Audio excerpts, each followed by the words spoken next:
Para o painel 5, informações e conhecimento, chamamos o representante da CITAT, o senhor Samir Chanin, e como moderador, e a apresentação da Viação Nossa Senhora das Graças do Rio de Janeiro, Carlos Toledo, nosso guru.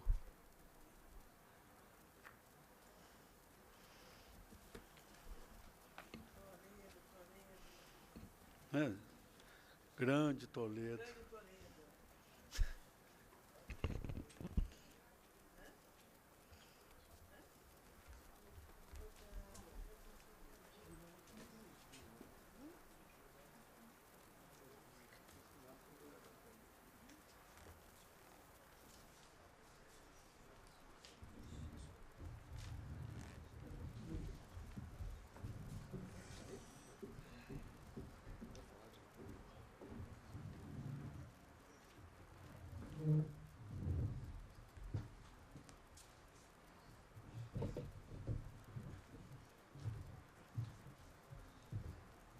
Bom, boa tarde a todos. Queria, primeiramente, agradecer a oportunidade de estar aqui, agradecer a NTP, agradecer a todos os participantes. Meu nome é Samir Maron Chahin, eu sou gerente corporativo de negócios da CITAT Tecnologia. Apenas para falar rapidamente da CITAT, a CITAT ela é uma empresa que trabalha com soluções robustas para a mobilidade urbana. Como que nós trabalhamos? Nós trabalhamos voltados para gerenciar uma retroalimentação de um ecossistema chamado órgão gestor, empresário, e quem ganha com tudo isso é o usuário. Então, nós trabalhamos focados no cliente do nosso cliente, que é o usuário. O usuário final ele tem que ter uma garantia de um bom serviço de transporte. E como que nós garantimos esse bom serviço? Nós garantimos esse bom serviço através da eficiência operacional que nós levamos para as empresas, através de uma ferramenta de gestão colaborativa para o órgão gestor, para que converse em tempo real com as empresas e, com isso, colaborem para os usuários. Então, os usuários, que são os maiores interessados, são os usuários do transporte público, eles são os maiores beneficiários disso. Com esse ecossistema retroalimentado, nós lançamos uma marca para fazer essa informação ao usuário perdurar. Essa marca se chama Citabus. Isso é uma marca, tá? Citabus não é uma ferramenta. Então, o usuário, através do Citabus, ele consegue ver tanto em um PMV, né, um painel de mensagem variável, ou através de um portal web, ou através de um próprio aplicativo para Android ou no seu celular, enfim, qualquer que seja, em tempo real a previsão dos veículos, inclusive vendo qual que é a adaptabilidade dele para um cadeirante, por exemplo, se o veículo ele é com acessibilidade ou não. A grande ideia de tudo isso, né? Então, com essa questão de ferramentas para órgão gestor, para empresários e o usuário, nós implantamos lá em Recife o Citabus. O Citabus ele teve um grande sucesso. Começamos de uma forma mais modesta e aí acabou até virando uma matéria na Rede Globo, no NETV. E eu gostaria até de passar essa matéria aqui para que vocês pudessem ver como é que foi a repercussão disso. Para vocês terem uma ideia, chegamos a um acesso de 2.400 usuários por segundo no momento. Esse é um vídeo institucional, mas o tempo ele é bem curto, eu não vou passar ele, tá? Tem um segundo vídeo que a gente vai passar aqui, que é realmente a matéria do NETV.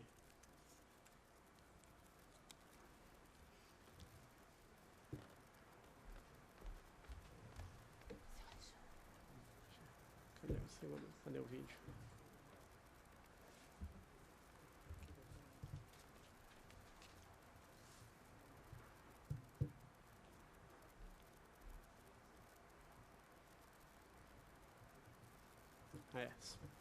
Metropolitana do Recife lançaram um programa na internet para facilitar a vida dos passageiros. Depois de instalado no celular, o aplicativo diz qual é a previsão de chegada e de partida dos ônibus. A margem de erro é mínima. No posto de atendimento do VEM, Vale Eletrônico Metropolitano, no bairro da Boa Vista, foram instalados 2 painéis do Citabus. É um sistema de informações para o passageiro saber os horários dos ônibus e quais linhas atendem cada parada da região metropolitana do Recife. Nas telas do posto do VEM, todos podem ver os horários de chegada e partida dos ônibus na Avenida Conde da Boa Vista. Para uma pesquisa mais ampla, o passageiro pode fazer uma busca pela página do Citabus ou pelo celular. É só digitar o endereço de onde se está ou escolher a linha de ônibus, colocar o sentido, ida ou volta, e logo aparecem a previsão da chegada dos veículos no ponto e as linhas de cada parada. Pelo celular, o aplicativo está disponível no site ou pelo sistema Android e é de graça. Pelo Citabus, a margem de erro nos horários dos ônibus é de 1 minuto de atraso ou de adiantamento.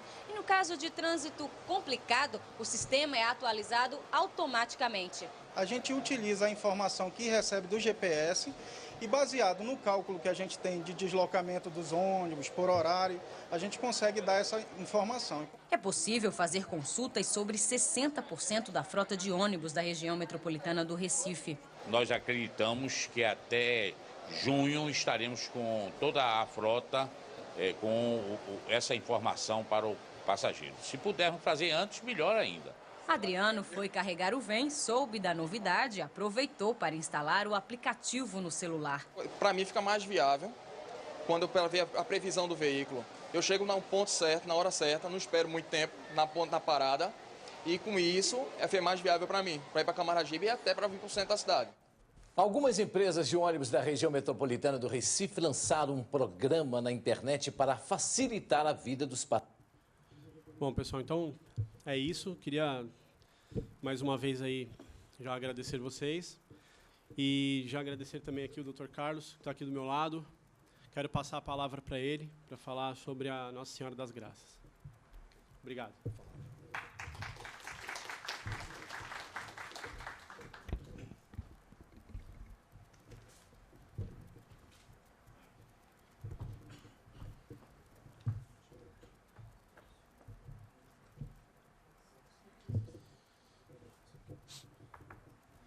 Boa tarde a todos. Eu queria inicialmente cumprimentar os empresários, principalmente os sucessores aqui presentes, e também essa iniciativa da FETransport de estimular a melhoria da qualidade, a busca pela excelência, através da adoção ou através da indução do uso do modelo da NTP de gestão. Queria também agradecer ao Fernando pela confiança depositada na gente de representar a empresa aqui, apresentando esse critério, que é um critério, como todos os outros, extremamente importante, mas esse tem algumas sutilezas que eu gostaria de abordar aqui nessa tarde, nesse pequeno tempo que a gente vai ter aqui para falar sobre o critério de informação e conhecimento. Antes da gente começar propriamente dita a apresentação, é interessante só situar a aviação Nossa Senhora das Graças no contexto da mobilidade aqui do Rio de Janeiro. A Nossa Senhora das Graças é uma empresa que fica, a sua sede é ali no Andaraí, próximo ao Hospital do Andaraí, que é um centro de excelência na área de queimaduras, né? E é uma empresa que tem 152 ônibus, 152 veículos, opera com viagens de fretamento e viagens coletiva de transporte urbano de passageiros, né, 130 carros para essa modalidade e mais ou menos 22, 23 para fretamento. É uma empresa que faz parte de um consórcio aqui do município do Rio de Janeiro. O Intersul tem aproximadamente 9% de participação nesse consórcio. É uma empresa também que tem uma força de trabalho de mais ou menos, em números redondos, 650 pessoas, né? Aqui hoje no auditório tem representantes dessa força de trabalho, né? A Tatiana, a Lília e a Ellen, que estão representando aqui a organização. Se sintam representados aqui por mim também, ok? Então, vamos passar aqui a apresentação propriamente dita.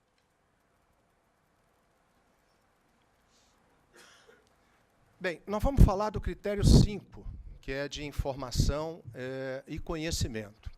E esse critério é um critério... cada um que veio aqui até agora, e os que me seguirão, vão ter que falar de informação, não tem jeito. E vão ter que falar de conhecimento também. Porque as empresas hoje, não há como não perceber a empresa como uma organização de aprendizado, como uma organização que aprende. Até porque é uma característica da própria empresa. A empresa como sistema aberto, ela é, por definição, uma empresa que interage com o meio ambiente e ela aprende com aquilo que ela transforma e entrega para a sociedade como um todo. Mas de onde vem esse critério de informação e conhecimento? Vamos dar uma olhadinha no modelo. Antes, o seguinte, esse critério, se a gente pudesse definir... Cadê aquele microfone?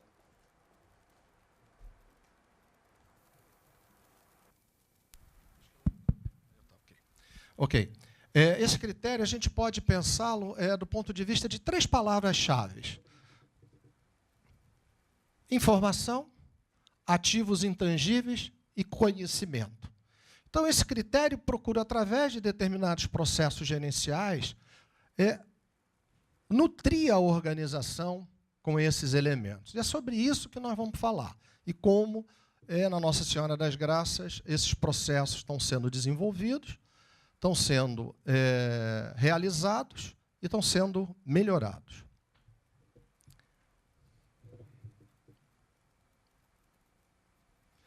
O critério vem desse modelo aqui, ó.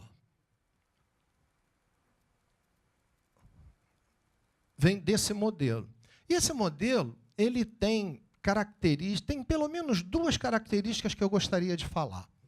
A primeira é que é um modelo que ajuda as organizações a realizarem um de 2 fatores chaves de sucesso das empresas vencedoras do século XXI, que eu vou comentar aqui agora. O primeiro é fazer com que a organização desenhe o seu negócio de forma a atender de maneira harmonizada e equilibrada o mapa de requisito de todas as partes interessadas. Eu vou falar mapa de requisitos, não vou falar só de necessidades e expectativas, porque tem desejos e exigências também envolvidas nisso. Então, na medida que eu consigo atender de forma harmônica e equilibrada esses requisitos, eu consigo, na realidade, implementar um fator-chave de sucesso da empresa vencedora desse século. E o segundo é que ele ajuda também a trabalhar a questão da sustentabilidade. Nos 4 eixos, na perspectiva econômica, na perspectiva social, na perspectiva cultural e na perspectiva ambiental. Porque hoje sustentabilidade não é algo mais que remete só ao meio ambiente. Ele remete a essas outras perspectivas como um todo. Eu não vou entrar em detalhe do modelo, mas vou chamar a atenção como é que essas coisas se desenvolvem. Como a gente pode perceber, informação e conhecimento é algo que irriga todo o modelo. Ele está presente em todo o modelo. Não há como, por exemplo, eu desenvolver uma cultura de excelência sem aprendizado, sem conhecimento, sem informação. Não há como eu desenvolver estratégias e planos sem desenvolvimento de cenários, sem informações do ambiente externo. Hoje, mundo, Brasil, Rio de Janeiro, região metropolitana do Rio de Janeiro e mobilidade, é tudo integrado. Então, tem coisas que estão acontecendo lá no mundo, mas que impactam diretamente a vida de um cidadão que pega um ônibus no Andaraí. Então, não há como pensar estratégia sem informação, sem conhecimento. Outro aspecto importante é pensar como é que essa liderança que se propõe a dar um direcionamento para a organização, sabe o que que deu? 3 coisas. Vou colocar as 3 mais importantes. A coisa que mais influencia o resultado da percepção do serviço é tempo de espera. Quanto maior o tempo de espera, menor é a nota que a pessoa dá para o serviço. E aqui vimos uma aplicação que a CitateI mostrou ali, que ajuda a, por exemplo, a combater essa estratégia. Na medida que eu consigo manter o cliente, né, o usuário do serviço, continuamente informado, eu reduzo essa sensação de insatisfação dele. Mas eu preciso dessa informação que acabei de dar aqui agora, que é fruto de uma pesquisa, para tomar decisões em relação a cliente e nos processos de realização do produto, o processo produtivo da empresa. Então, é só para mostrar muito rapidamente como informação e conhecimento funciona assim, como se fosse irrigando mesmo cada critério desse. Para cada critério, isso vai ser fundamental. Tá, ok? Da mesma forma como eu falei da sustentabilidade, não há como eu garantir resultados econômicos financeiros que garantam a perenidade do negócio sem desenhar processos que possam fazer esse atendimento e alinhados com o atendimento de requisito de cliente e da sociedade. Não há como. Não há como, por exemplo, eu focar no crescimento das pessoas. A perspectiva social da sustentabilidade é isso, é focar o crescimento das pessoas. A empresa não cresce se as pessoas não crescem. É isso que limita o crescimento de uma organização. É a falta de capacidade de crescimento das pessoas. Não há como. Então, eu preciso ter aqui pessoas competentes para poder desenvolver isso. E preciso ter aqui também um desenho que me permita reter essas pessoas. E mais do que isso, desenvolver essas pessoas. Então, todo o modelo, ele é irrigado por esse critério de informação e conhecimento. Então, é daqui que vem esse critério e é daqui que eu vou mostrar as nossas práticas lá na Aviação Nossa Senhora das Graças. Informação é diferente de dado, né? Para que serve a informação? Para tomar decisão. É para isso que serve a informação. Eu não tomo decisão com dado, tomo com informação. Agora, tem que tomar cuidado para equilibrar, porque muita informação é igual a desinformação. Que informações verdadeiramente eu preciso na minha organização para decidir, para tomada de decisão? Isso é gozado quando a gente vai conversar lá com o gestor e pergunta para ele, vem cá, me fala daí, quais são os indicadores que você usa aqui no teu dia a dia para tomar as tuas decisões? Quando a gente vai ver, são 2, 3. Mas ele recebe lá 10, 15, 20 relatórios que ele não usa. Isso é custo. Vamos falar um pouquinho das informações. E aí, lá na empresa, a gente fez assim. A gente pegou, principalmente, os indicadores, que são instrumentos, são informações que me ajudam a tomar decisões, e hierarquizou esses indicadores. Olha, eu estou vendo o pessoal anotando aí, eu acho que esse material vai ficar disponível, né? Então, não precisa se preocupar que depois o pessoal pode entregar, eu transmitir isso para vocês. Opa, perdão, vamos voltar aqui. Pronto. Então, 3 níveis de indicadores. Olha, existe aí na literatura várias formas da gente definir e categorizar indicadores. Se usar a metodologia do Kaplan, lá, o BSC é um formato, se usar a metodologia do Falcone é outro, existem várias formas, né? E lá na empresa a gente disse assim, existem 3 níveis de indicadores. Um nível estratégico, que serve para a gente medir o desempenho global, está lá no painel de bordo, e ele serve para avaliar quanto de valor eu estou entregando para cada parte interessada no negócio. Em outras palavras, se está agregando valor para cada uma das partes interessadas lá no plano estratégico, critério 2. Ok? Esses indicadores também, a gente precisa ter referenciais comparativos. Sejam eles pertinentes, sejam eles de excelência. E precisamos ter algum critério. Porque, às vezes, na empresa, a gente tem um determinado indicador que é tipo assim, a minha rotatividade está 2,5%. Isso é bom ou é ruim? Depende. Depende. Se eu me comparar com o setor aqui no Rio de Janeiro, é bom. A gente tem rotatividade de 4,5% aqui no município. Então, é bom. Mas se eu me comparar com a Flores, que é uma outra empresa também aqui do Rio de Janeiro, é 1. Então depende com quem eu vou me comparar. Não é? Então, a exemplo, Anderson, né? Anderson? Isso, da primeira apresentação, a gente tem os mesmos referenciais, a gente usa lá as informações do Prêmio Gaúcho de Qualidade também, até por indicação da própria NTP. Tem uma rede aqui interna também para fazer esse tipo de utilização. E a gente estabeleceu que, para esses indicadores aqui, a gente vai buscar empresas que sejam finalistas ou vencedoras de prêmios de excelência empresarial. Okay? A nível nacional, de preferência, ou a nível estadual. A gente tem aqui no Rio o PQ Rio, que ajuda também nesse sentido. Tem um outro nível de indicador, que nós chamamos de gerenciais, o nível 2, que é responsável por medir o desempenho gerencial. Ou seja, ele serve para a tomada de decisão na melhoria contínua.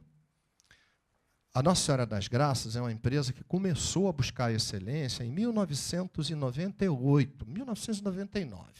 Eu participei desse processo também lá do início. Em 2001, ela obteve a certificação MISO.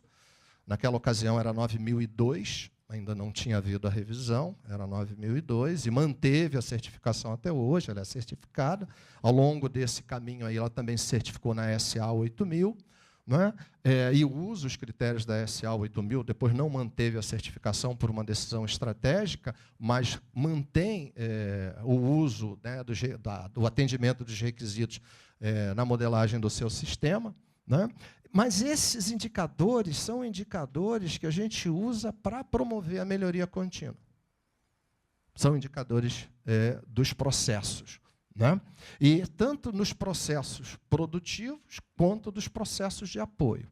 E aí, nós buscamos como referenciais comparativos indicadores das empresas do consórcio, porque o consórcio, por exemplo, ele tem uma quantidade bastante grande de empresas, e a gente achou que era pertinente utilizar essas informações, porque eram informações fidedignas e que estariam disponíveis, até por conta de uma ausência de uma rede de indicadores aqui, que a gente tem estimulado em conversas com a FETransport, no sentido de montar essa rede, que a gente pudesse, a partir dessa rede, fazer comparações em toda a região metropolitana do Rio de Janeiro ou no município. Mas esse é o critério. E depois a gente tem indicadores operacionais. Esses indicadores operacionais têm a ver com o desempenho dos serviços internos. A gente chama de serviço interno, né, ou uma atividade, se olhar do ponto de vista de processo, é aquele conjunto de atividades alinhadas e integradas que transformam entradas e saídas. Mas essas atividades aqui, a gente preferiu chamar de serviço interno.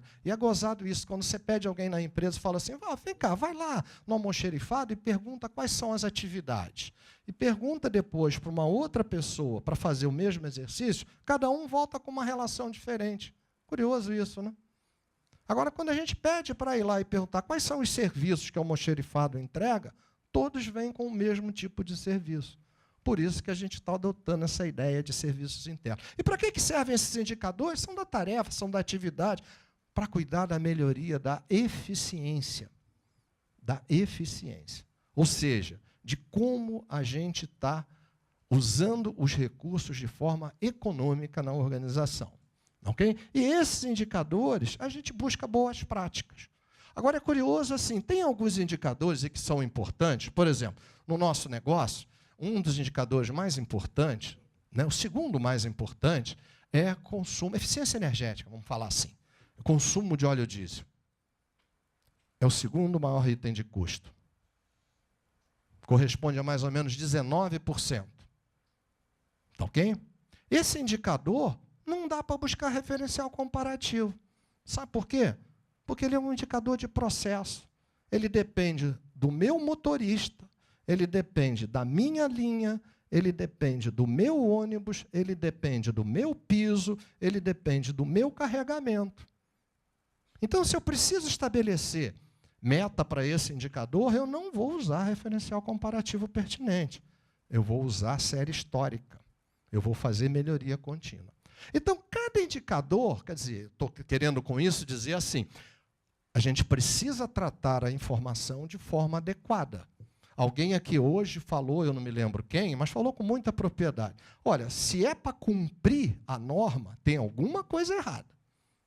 Repensa o que está fazendo, porque tem alguma coisa errada. A gente tem que olhar para resultado, tem que olhar para a satisfação das partes interessadas. Essa é que é a ideia. Então, a informação, a gente está tratando dessa forma. Quem for nos visitar amanhã, que quiser aprofundar isso, vai poder olhar com detalhe. Aí a gente tem todo um sistema de tecnologia da informação dando suporte, tem lá o ISO Action, tem lá o ISO Doc, tem uma série de softwares que ajudam a organização a suportar essa base de dados aí e ter a informação automática, porque é isso que é informática. Informática nada mais é do que informação automática. Ok? Então, o suporte para isso está lá disponível na empresa e vai poder olhar com tranquilidade. Então, falei de informação, que é uma palavra-chave do critério. Vamos falar um pouquinho de conhecimento agora. Conhecimento é mais complicado, né? Conhecimento tem até uma definição. Opa! Conhecimento tem... É alguma coisa que tem a ver com os saberes. O que a organização precisa saber? Olha só que curioso relativo à informação. Quando a gente olha para nossas empresas, né, e que estão dando salto, né, por exemplo, lá na Nossa Senhora das Graças, a gente está convencido que a gente está em um negócio de mobilidade. Nós não somos mais empresas de ônibus e nem somos empresas que transportam pessoas.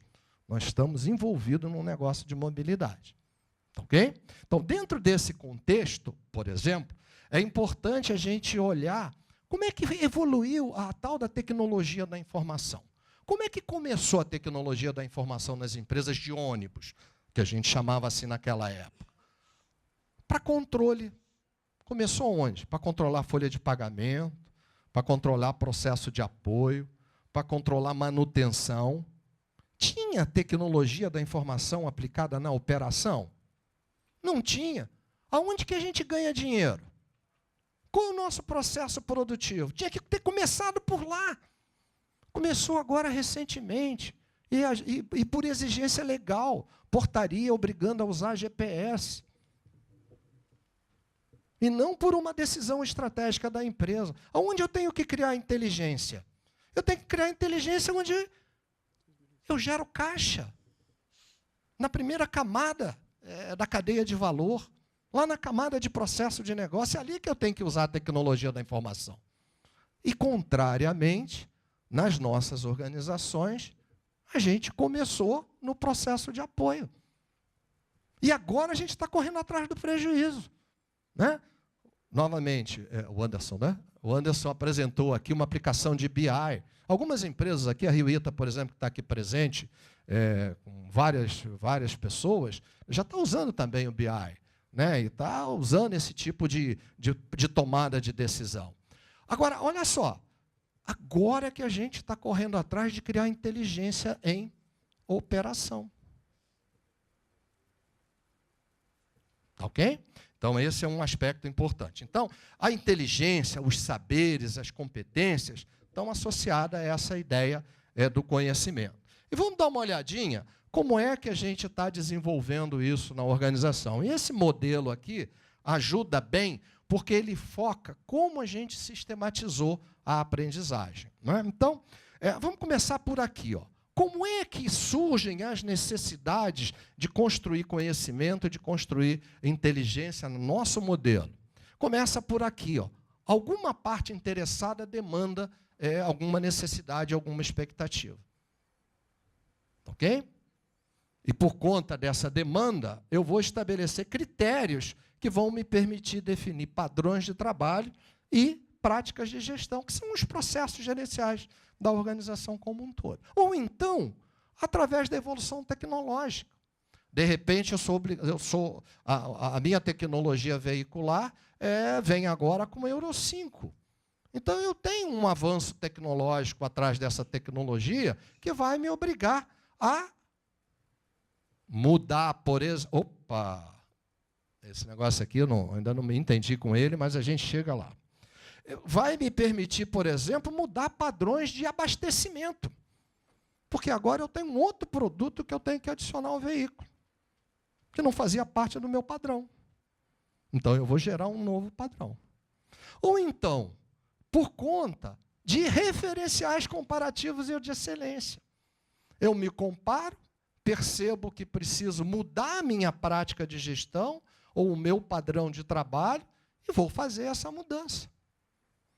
Ou então, por fim, por conta de aspectos éticos, legais e ambientais. Hoje, por exemplo, com a ideia da transparência, com a necessidade da transparência, o que a gente está precisando fazer na organização? Gestão de compliance, gestão de conformidade, melhor dizendo, né? Vamos traduzir isso aqui num português bem claro. Gestão de conformidade, que antes eu só fazia via auditoria lá da ISO, mas agora eu tenho que olhar para outros aspectos do compliance.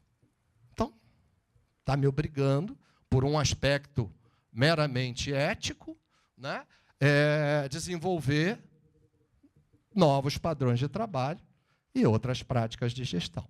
Agora, como é que esses padrões de trabalho e práticas de gestão nascem, são desenvolvidos, são aprimorados, né? Como é que a gente faz a inovação? Né? Primeiro, todos os padrões, quer dizer, os processos gerenciais como um todo, né, eles são difundidos na organização através de uma série de canais de comunicação que estão disponíveis na organização. Quem for à visita vai poder perceber, né? E são documentados. Não tem hoje mais nenhum conhecimento na empresa, nenhuma lição aprendida que está na cabeça das pessoas. Está documentado. Tem um padrão para essa documentação. E como é que a gente verifica, né, e avalia, né, o comportamento desses padrões? Primeiro, através de auditorias, que é uma prática que a gente já faz desde 2001, quando a gente foi certificado na ISO 9002 naquela ocasião. Mas já fazia auditoria. E hoje as auditorias são muito frequentes. Auditoria de apresentação da frota, auditorias diárias, uma série de auditorias. Existe uma empresa contratada que presta esse serviço, auditando continuamente os processos como um todo. Segundo, através de avaliações, através de pesquisas. Lembra a pesquisa que eu acabei de falar aqui agora? Apareceram 3 pontos. Um, que eu quis fazer uma ponte com o filmezinho que foi apresentado, é o tempo de espera. Quanto maior o tempo de espera, menor é a nota que o cliente dá em relação ao serviço. O terceiro fator é tempo de viagem. Novamente, quanto maior o tempo de viagem, pior é a nota que ele dá. Principalmente por quê?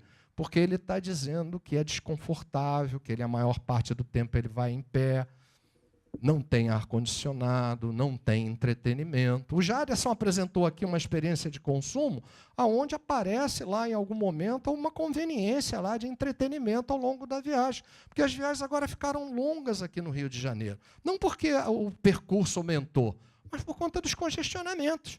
Nós estamos num grande canteiro de obras, que o resultado vai ser bom para todos um pouco mais na frente. Mas nós estamos num canteiro de obra, então a pessoa fica dentro do ônibus mais tempo. E eu preciso fazer alguma coisa para tornar isso menos desconfortável. Tá certo? Então, através de pesquisa. E o segundo fator, motorista. Educação do motorista, cortesia do motorista, capacitação do motorista, segurança na direção do motorista. Então, esses são os 3 principais fatores que traduzem a exemplo do que aconteceu, né? Porque a rua não falou que não queria pagar R$ 2,50, 25 centavos a mais. O que ela disse é o seguinte: eu estou pagando um valor que é caro pelo serviço que eu estou recebendo. Foi isso que ela disse. Né? E a gente quis entender um pouquinho melhor, traduzir um pouquinho melhor isso com informações para tomada de decisão. E foi isso que a gente fez. Outro aspecto importante aqui da verificação são mecanismos específicos. Aí a gente tem algum mecanismo de consultoria, alguma metodologia de consultoria e indicadores e metas. Né?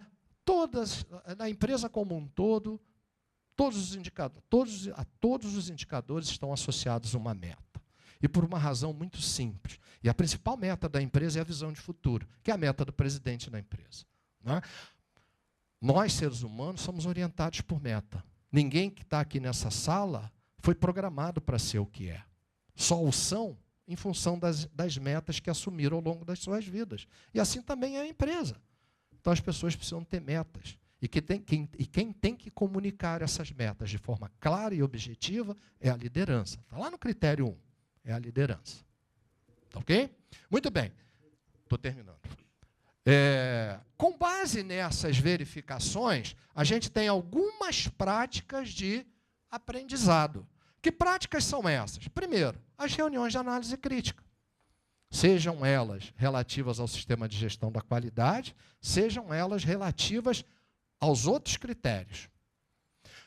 A segunda prática nossa são os fóruns de aprendizados. E a gente tem 2 tipos de fóruns de aprendizado. Os fóruns de aprendizado estratégico e os fóruns de aprendizado gerenciais.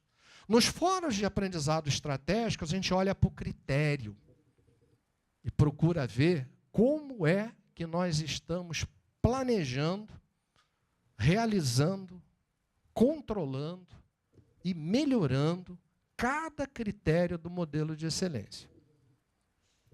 E os fóruns de aprendizagem gerenciais são dos processos. E nesse fórum eu vou justamente fazer isso. Eu vou discutir o aprendizado daquela prática de gestão. Essa prática está gerando valor para as partes interessadas? Eu estou conseguindo atender algum dos desafios estratégicos? E nós temos 4 lá na empresa. Primeiro, partes interessadas satisfeitas. E aí eu vou tirar uma parte interessada. Clientes satisfeitos. E clientes nesse sentido que o Jaderson colocou. Cliente é aquele que justifica a existência da empresa. E nós, na empresa de transporte, temos 2 clientes. Os usuários e nossos clientes. Quem é um usuário de transporte? É aquele que vai usar o ônibus. A hora que ele faz a opção pelo meu ônibus, ele é o meu cliente. Então, esse cara justifica a minha existência. E o segundo é o poder concedente. Sem o poder concedente, eu não consigo existir também.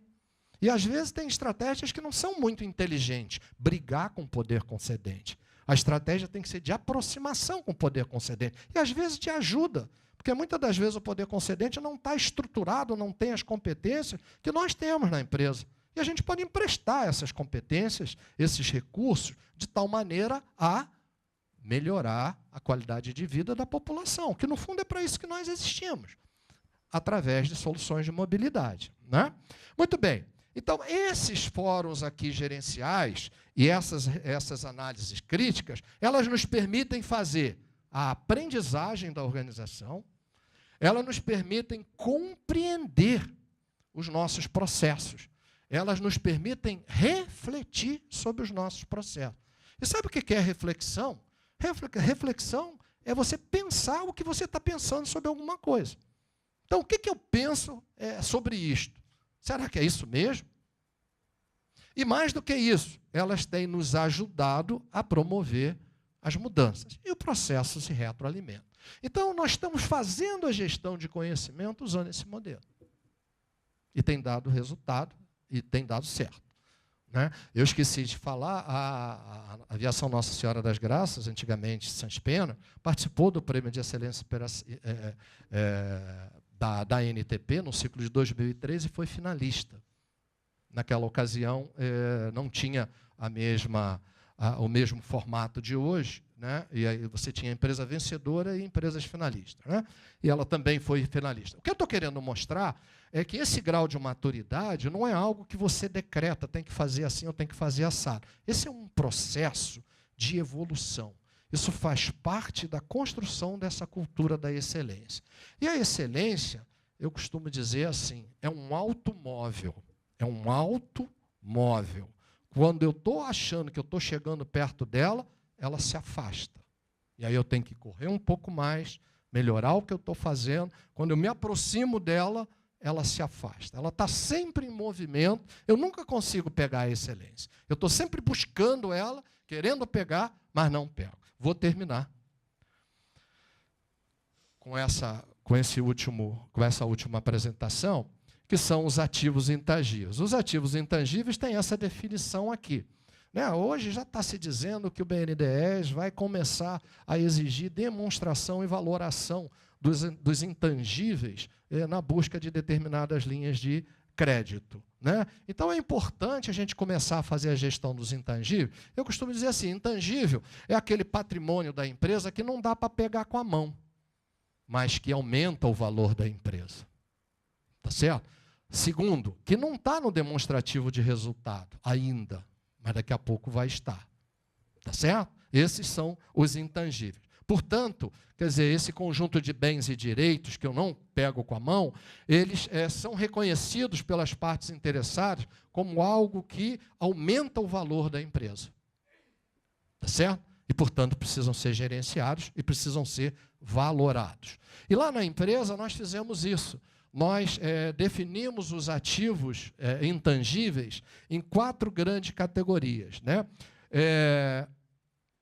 Ativos de mercado, representados pela marca, sistema de relacionamento com o cliente, o site Nossa Senhora da Graça, a central virtual de relacionamento, que aqui é um pouco diferente do que o Jadson colocou lá na empresa, na realidade uma ambiência que está sendo construído para que todos falem a mesma língua com o cliente. Que, no fundo, é alguma colocação que o Jadson falou de padrões de atendimento. Um outro ativo são os ativos de infraestrutura. Por exemplo, o certificado ISO 9001. Quanto vale uma empresa que tem certificação ISO desde 2001? O banco de dados, para essa tomada de decisão, quanto que vale o banco de dados? Sistemas de indicadores, metodologias de gestão de processos, os ativos humanos, fóruns de aprendizado, formação de líderes e sucessores, responsabilidade socioambiental, gestão por competência, pesquisa de clima organizacional, times de melhoria.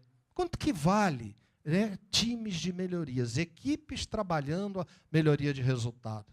Quanto vale? E, por último, os ativos intelectuais, tecnologias de gestão do processo de consumo, processo de planejamento estratégico e sistema de células de produção e células de resultado.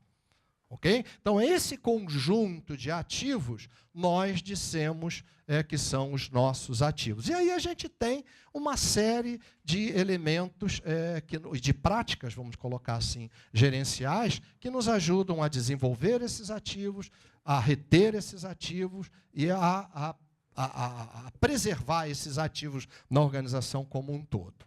Ok? Muito bem. Está terminando, é o último slide. E como é que a gente valora esses ativos? Com esse mecanismo que está aqui. Primeiro, a gente vê o valor de mercado. A nossa empresa é SA, não tem ação em bolsa, mas a gente sabe qual é o valor de mercado dele. É só buscar. Tá certo? Então, o valor de mercado menos o patrimônio líquido é igual ao valor dos intangíveis. Com base nesse valor do intangível, eu tenho uma divisão, uma estratificação dos meus intangíveis, capital institucional, capital relacional, capital organizacional e capital intelectual, que eu posso ponderar e, a partir desta ponderação, voltar lá no meu sistema... Opa, foi rápido demais. Voltar lá no meu sistema e dizer assim, olha só, este ativo aqui de infraestrutura vale 32% dos meus ativos intangíveis. E, a partir daí, então, eu posso valorar cada um deles e saber qual é o valor dos ativos intangíveis no valor total da empresa como um todo. É isso que a gente tem feito em relação à informação e conhecimento. Então, nosso último slide é de agradecimento, pela paciência de vocês, pela atenção. Ninguém dormiu, Pô, isso é ótimo, né? Todo mundo ficou ligado aí, né? E a gente vai se colocar à disposição para as perguntas agora, ou então amanhã na empresa, quem quiser olhar mais detalhadamente um ou outro aspecto, vai ficar à vontade. Ok? Então, muito obrigado mais uma vez, em nome da Nossa Senhora das Graças.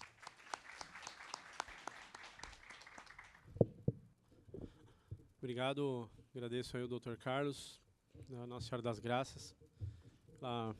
Excepcional é a apresentação. O processo é complexo, aí a apresentação acaba, não tem jeito, né? Acaba demorando um pouco mais mesmo. Eu queria agora fazer um sorteio